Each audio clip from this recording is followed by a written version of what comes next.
Nous savons tous ce que nous devons aux hommes et aux femmes qui ont combattu pour nous délivrer d'une oppression sans précédent dans l'histoire des hommes.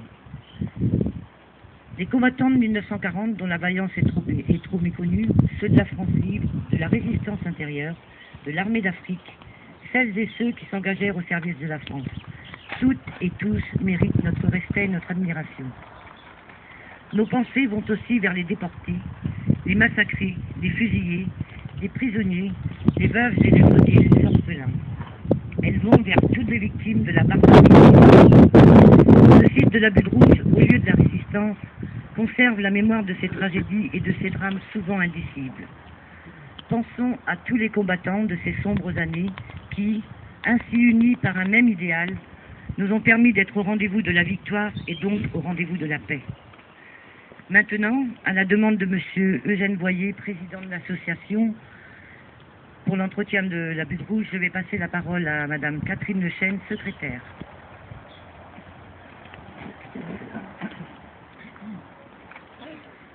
Mesdames, Messieurs, les enfants, le site de la Butte Rouge fait partie des 4 hauts lieux de la résistance costarmoricaine avec le bois de Malonnet, le bois de Boudan et la plage Bonaparte.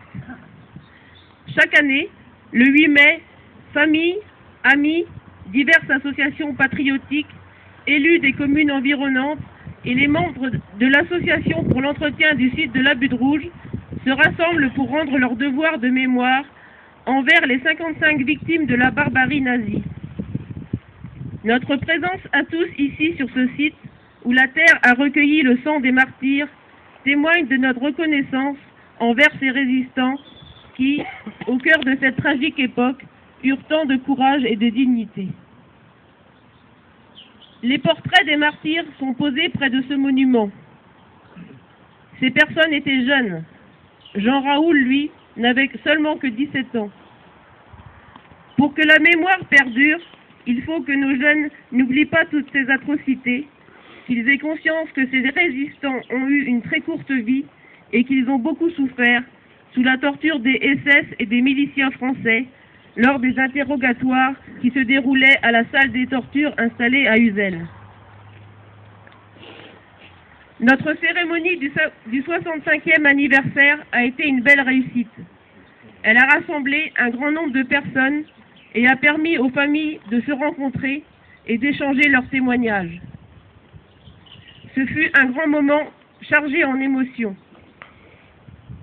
Un jour très riche en informations pour nous, organisateurs qui continuent les recherches sur les portraits et la vie de ces 55 martyrs.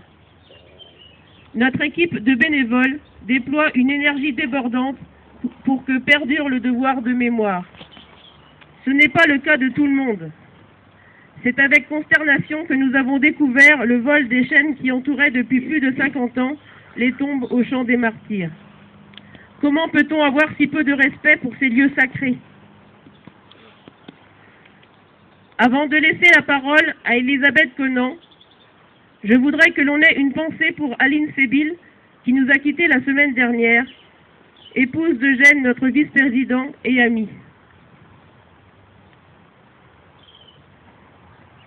Elisabeth va s'avancer pour vous donner lecture de la lettre d'adieu de Roger Quintric, résistant, âgé de 24 ans. Suite à une dénonciation, il fut traduit devant une cour martiale, condamné à mort et fusillé avec ses compagnons à Ploufragan le 6 mai 1944 à 7h30 du matin. Son corps a été retrouvé en août 1944, ici même, à la Butte Rouge.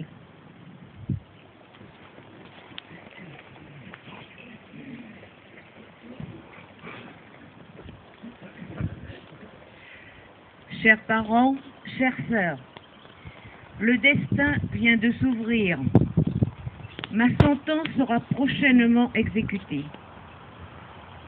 Je m'y attendais, je ne m'étais pas fait d'illusions sur mon sort. Je suis passé en jugement au réquisitoire et je suis condamné à la peine de mort. Je ne suis pas seul. Malgré tout ce que l'on pourra dire de moi, je mourrai avec la conviction d'avoir fait quelque chose pour la France, car on ne fusille pas pour un simple vol. Les lois de la guerre, non, ce n'est pas cela. J'étais franc-tireur. Ma peine, je n'en ai pas. Je n'ai qu'un regret, celui de ne pas voir la victoire finale. Sans espoir? Oui, pour moi. Mais toi, papa, tu pourras dire que ma mort sera digne d'un bon Français. Ma patrie, je n'en ai qu'une. Je n'ai plus à me mettre à genoux devant l'oppresseur. Pour moi, c'est la fin, mais la France sera belle après la guerre. Tu auras payé tout ton tribut, tu pourras lever la tête et regarder fièrement cette terre pour laquelle on sait mourir. Je pense à mon oncle François, tué à l'autre guerre, et j'espère que mon frère François arrivera pour vous donner une consolation qui sera la mienne. J'embrasse tout le monde bien fort, Ida, ma mère et surtout ma grand-mère. Roger.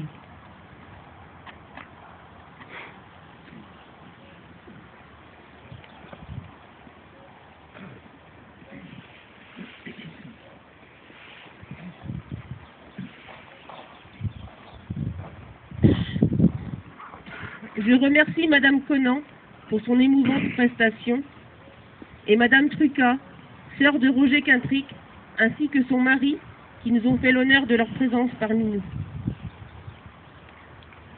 Notre association remercie toutes les communes qui nous versent des subventions, ainsi que leurs représentants qui sont assidus à nos cérémonies.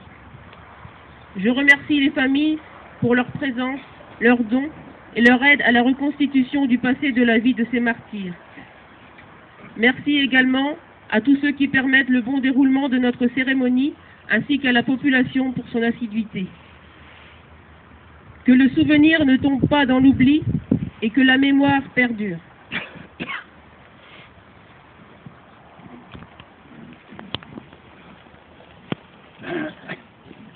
La cérémonie va reprendre tout d'abord par le dépôt des gerbes.